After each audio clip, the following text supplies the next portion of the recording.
It's been quite an eventful day already, as Greg alluded to. We were at the Tees Advanced Manufacturing Park on the other side of Middlesbrough this morning, just as a small window into the opportunities and the possibilities for the Tees Valley, of which Middlesbrough plays a key role. A £55 million investment jointly with the local council at Middlesbrough, the combined authority, some money from the SSI task force, which is it's quite pertinent at the moment, given that we're 3 years on from that closure. And what we're seeing rising from the ashes is something quite unique and quite different, and something that we've longed for a long time. And it's also a great opportunity to address this conference. And actually, it's really heartening to see some of the positivity coming out of today. I often made it one of the first things I did when I was elected to make sure that while I appreciate the challenges that the area has, and I think we all appreciate that the area does face some difficult challenges, that you'll never hear me publicly talk negatively about the Tees Valley, because I think for too long we've had too many leaders, both political and business leaders, who've been too ready for whatever reason to talk down our area. And I think we need to make sure that from a business perspective, as Greg alluded to there, we do tend to hide our light under a bushel. I'm always keen to go and speak to businesses. I've been to many businesses in this room already, and I'm helping businesses where I can. But it's a very strange thing that when I go to those businesses and I see the amazing things that Fujifilm are doing, I see the amazing things that CPI are doing, the whole list goes on and on and on. I often say, well, how have I not heard about this before? And the response is always, oh, well, we just kind of get on with the job. We don't really tell people what we're doing. And that's something that does have to change, because it's something that, while devolution is a fantastic thing, it actually creates potential competition between regions. And that's a healthy thing. But do I pretend that Andy Street, who's the Mayor of the West Midlands, is going around London or he's going around Germany telling the Germans, for example, how brilliant the Tees Valley is? Of course he isn't. So unless we do it for ourselves, nobody is going to do it for us. And there's a great story to be able to tell. Just this morning I was talking about the fact that the Tees Valley specifically, and the wider North East actually, has record low unemployment. For the first time ever since records began, unemployment has gone below 5%. It's actually at, I think, 4.3% within the Tees Valley. We saw in the last 12 months Redcar council area, specifically when you look at the closure of SSI, we've seen the fastest drop in unemployment, or one of the fastest drops in unemployment in that council area in the country. I mean, that is a story that we need to be able to tell people. We've seen the establishment of the Mayoral Development Corporation, South Tees Development Corporation, which covers part of the SSI site, which is much bigger, covering 4,500 acres, something that we are clear is one of the biggest regeneration opportunities in the UK and probably Europe right now. And there are some fantastic and exciting opportunities that are coming over the next 12 and 18 months that will see the types of jobs and the types of economic growth that we want to establish and see in this area. Beyond that, there are things already going on. We have MGT that sits right in the middle of the Development Corporation that people tend to forget about. A great opportunity, something that when it's finished will be the largest biomass power plant in the world. We have Sirius, which are doing fantastic things, that while the mine is being sunk in Whitby, we saw only a couple of weeks ago the opening of the site in Redcar, which will see a huge amount of economic regeneration within the Tees Valley area specifically. Indeed, some of the stats we have at the Combined Authority, not to bore you with them, but over the last 12 months we've seen more than 1,000 new businesses started in our area over the last 12 months. And we've seen exports going up, we've seen salaries going up, we've seen all of this good news coming out of this area. And actually, it's something that doesn't get shouted about because it can get lost in the national conversation. I appreciate Brexit is an important thing and it can be quite overbearing. But I think certainly, I'm relatively young, but in my lifetime, I've never known a time when I think we're in a unique place where usually the Tees Valley feels like the rest of the country is booming, it's getting on, the South East and London are getting all the investment and Teesside feels left behind. And I think there are some genuine gripes there about whether we actually achieved, out of the economic boom of the early 2000s, the benefits of that compared to elsewhere. Whereas now we're actually seizing the opportunity. I think for the first time, while other parts of the country, not all, but other parts of the country are finding it difficult to get beyond the talk of Brexit, this conference is a perfect example of where the Tees Valley isn't burdening itself with just that question. We're talking about advanced manufacturing, we're talking about collaboration, not just within the Tees Valley and not just within the wider North East, but how do we collaborate in races like clean energy to make sure that we are a world lead in those technologies. Indeed, one of the things that I think we need to be very much concentrating on, and I'm hopeful that the CFD auction next year will be extremely positive, is we have Dogger Bank, which will be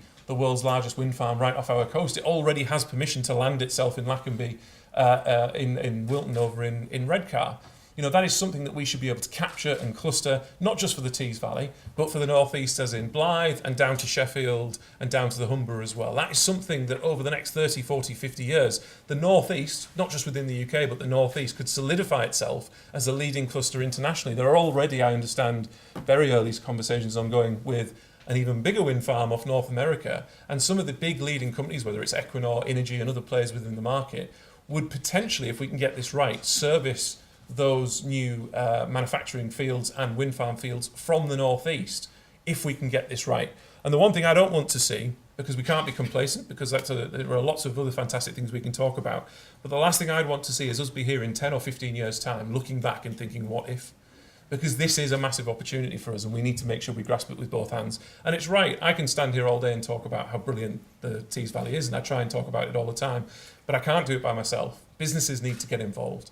And I think a perfect example, although I know he's just had to leave, Paul Drexler, as president of the CBI, I know held one of his annual conferences late last year in London and was singing the praises of the Tees Valley, as I'm sure Paul does at every opportunity. And from that, we had visits from the chief executive of BT, we had some senior management up from Virgin, just wanting to find out about the great things that are going on in the area, because I'm a great believer that in business and in human life, people want to be associated with good news. They want to be associated with good things. And if we can start to build that narrative, we will get the big companies, we'll get the international companies, we'll get the big investors coming here, because they will hear what's going on in Tees Valley. I'm hearing some really good things, really interesting things. Let's go and see. Because we all know that once we get people here, whether it's people visiting for the weekend in the beautiful beaches in Saltburn or in the North Yorkshire Moors, or whether it's businesses understanding the infrastructure, the logistics, the clustering that we already have here, once they're here, they're absolutely blown away by it. But we need to build the narrative to make sure that we get people to come here. And we also need to make sure that while we are at record low levels of unemployment, we need to make sure that the better quality, sustainable, long-term jobs are created that have a higher value as well. And that's what we're trying to concentrate with Jane, who's an absolutely invaluable member of the Development Corporation Board, to see the long-term economic regeneration of that site.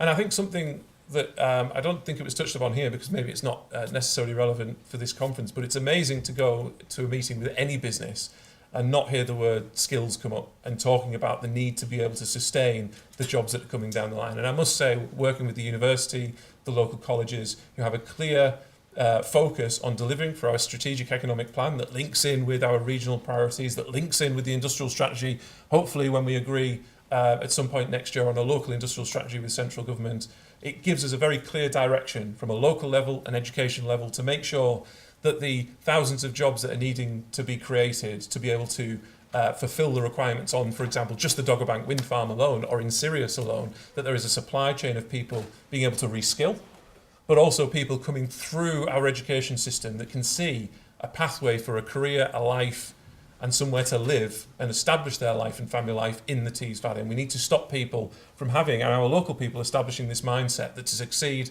they have to leave the area. And that's not the case.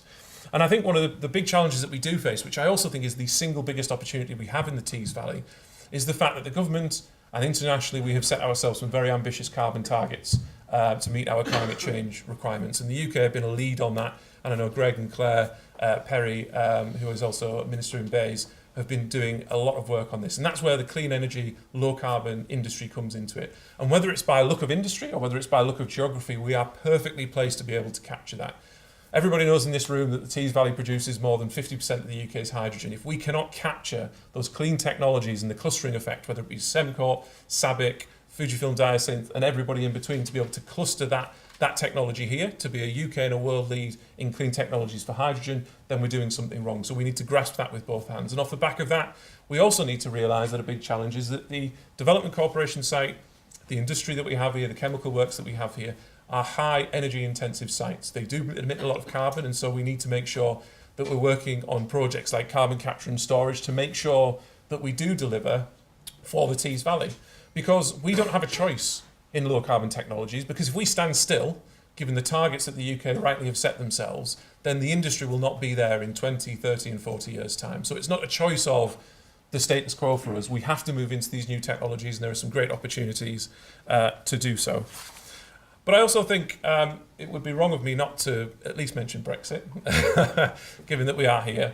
And while, we did vote to leave the European Union, and while we have had a vote, and, people talking of a second referendum or an everendum or a fifth referendum is unhelpful, actually having these types of conferences is very helpful because it concentrates the mind that we've had a vote, and actually we need to now deal with the hand that we've been dealt and make sure that we deliver, not just for the Tees Valley, not just for the North East, but for the wider UK economy. And business, I think, have done very well in leading that conversation, and it helps temper certain politicians and some politicians to make sure we focus the mind on a practical deal rather than on a realistic one.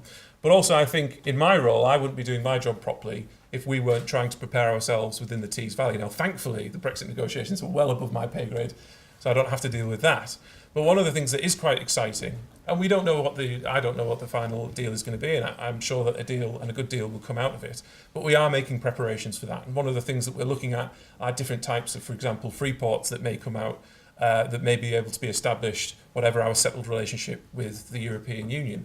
And I'm quite pleased to say that hopefully at the end of October we'll be announcing one of 3 reports on free port statuses, and that first report will concentrate particularly on business, but on frictionless trade. How do we move products in and out of potentially a free trade zone, but certainly in and out of the UK to new markets in a frictionless way, or near frictionless way as possible, to make sure that the Tees Valley and the North East doesn't miss out, irrespective of what deal we come to, because ultimately it's business that are going to drive our economy. Because if the economy is growing, businesses are growing, and if businesses are growing, then they're creating jobs, and that means more money in people's pocket to be able to provide for themselves and their family. And in a very selfish way, that means there's potentially a better chance of me getting re-elected in a couple of years' time. So we may or may not see. But just to finish, funny enough, before this conference, I was reading some information last night about the SSI closure and the steelworks that we had here, and I'm sure that there is life to be had in the industry still yet. But when Gladstone came in 1862 and he made his speech about the infant Hercules being what Tees Valley is actually all about, and the ironworks and steelworks that were to come, and this might sound grandiose, but I do kind of feel we're at the precipice of a second coming when it comes to the industrial revolution for the Tees Valley in those clean technologies, in these opportunities. So if there's one thing I can leave you with, is that there is huge optimism in the Tees Valley, and you all know this better than I do, but we need to take that message out to not just the rest of the country, but the rest of the world, and make sure we capture some of these great opportunities working with business, the university, and our other local authorities to make sure that we capture as much of this as we can in the North East, because we have a great opportunity, and it's great to see so many people here today talking so positively in such a great way about the Tees Valley and the opportunities that are ahead of us. So thank you very much.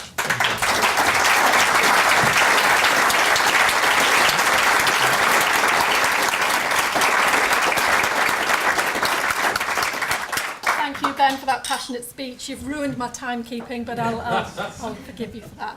Okay, so just to summarise then, thank you to all of our speakers for today for giving us such a varied input. Thank you to Prosperity UK for being the vehicle to enable these discussions to happen.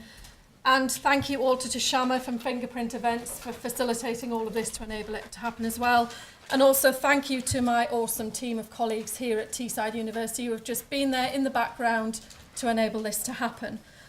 But on a serious note, as I said earlier, I grew up in this region, my mum still lives in Gisborough, and not a lot has changed in some areas, and a lot has in others. But this conversation and who we are and what we represent regionally, nationally and internationally has to change.